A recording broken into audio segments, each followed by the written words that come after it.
This week's portion begins like this. Vayechi Yaakov be'eretz Mitzrayim, that Yaakov lived in the land of Egypt, Shva Eser Shanim, 17 years. Vayehi Yemei Yaakov Shnei Chayv Sheva Shanim. This is the life of Jacob. It was 7 years, 40 year, Uma'as Shan, and 100 years. Vayikirvu Yemei Yisrael Lamos.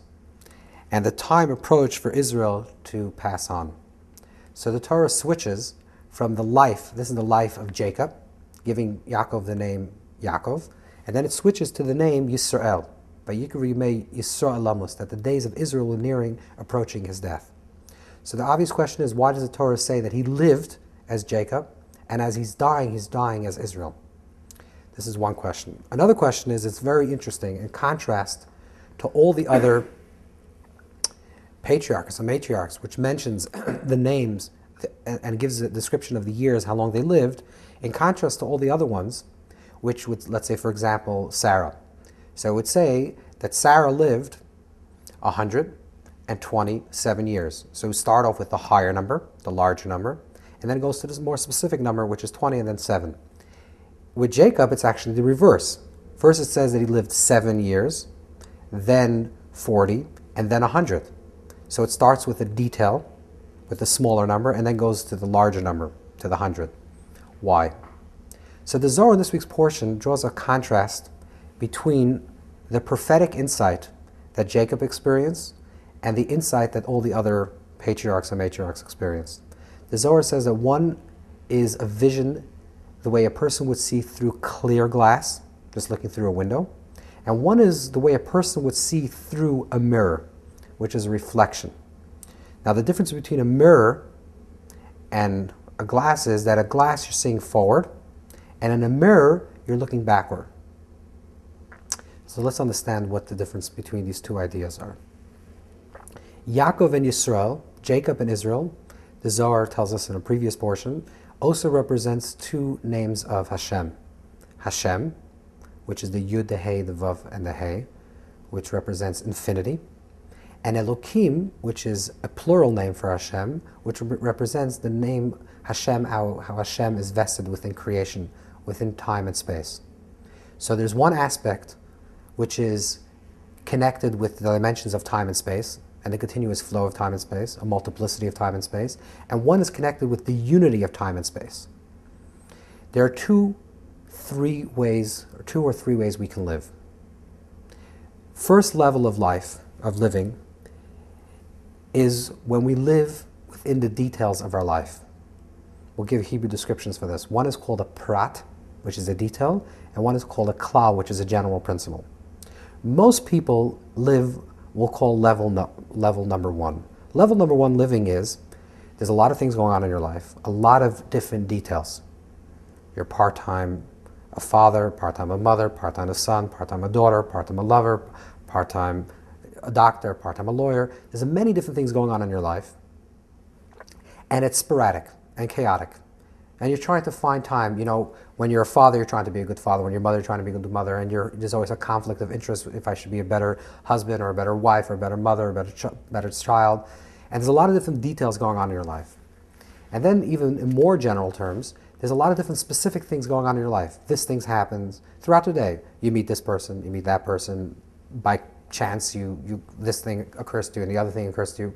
And when you consciously reflect on your life, you see there's hundreds of thousands and billions and millions of different details in my life, and they all seem to be unrelated with the next. Why do all these things come together? And you're not really sure. That's one way that we live life, and we're just stuck in the details of these little minutiae that we're living through, and we do the details and we don't see a greater picture. That's one way of living. The other way of living, which is a more evolved level, is obviously there's a lot of different details in our life, but once in a while we see that all the different small details in our life, I met this person at this time because I missed the train, I missed the plane, and I encountered that person, but because of this, that, and the other, small little things that seem to be unrelated with the next, they led to this great purpose in my life, this great unfolding in my life. I'm married because of so many small little coincidences. I'm in this job because of so many little small coincidences. And my life purpose is being fulfilled because of all these little small different different aspects that happen in my life. So what you do then is that you see details, many different details, and once in a while you see how the details lead to a greater principle, which is the klal. I have a purpose in my life. I want to do this certain thing, and I realize that all these small things lead up to this one great thing in my life. That's second level of living. Third level of living is when we live with a certain purpose. I live because I want to achieve a certain thing. I want to do a certain thing. My purpose is this general principle. This is what I want to achieve. Then, because I want to achieve this certain purpose, I go through all the details of the day, and all the details of my life, I try and I aspire to make them work into that great purpose that I want to reach. So, again, one is when your life seems completely chaotic. There's this many different details unrelated to the next. Stage number 2 is when you see how all the details in your life lead up to certain principles, to certain purposes. Stage number 3 is when you see the purpose to begin with, and then you work on all the details to reach that purpose. These are 3 ways of living. The upper 2 levels is the difference between living through a mirror or living through a clear glass. When you live life in a mirror, you're living life forward and understanding it backward. So you look back at your life and you reflect, you say, it's so interesting that all these things happened today, all these things happened in the last year, and it made me reach this certain point in my life. And I'm happy to be in that place. And I realize that there's a purpose in me being in this place. But you're only seeing it retroactively. You're seeing that the all small little details that didn't really make sense why they happened, when they happened, but now that I reach a certain point, a purpose in my life is being fulfilled, I look back as a mirror, looking backward and saying, oh, that makes sense. That's stage number 2. Stage number 3 is when you're looking through a clear glass. You look through a clear glass and say, I want to achieve this. This is my purpose. This is my tikkun. This is my sole purpose. I want to do this thing in my life. I'm going to try to work all these details in my life to reach that point. This is what the Torah subtly is saying is the difference between Jacob and the other patriarchs. The other patriarchs experienced prophecy. Jacob experienced dreams. The difference between prophecy and a dream is a prophetic insight into life is when it's clear. It's clear this is what I have to achieve. A dream state is when things are not 100% clear. But you know there's something going on. There's something indicating to you that there's some larger purpose that has to be unfolding in my life, but you're unclear what it is.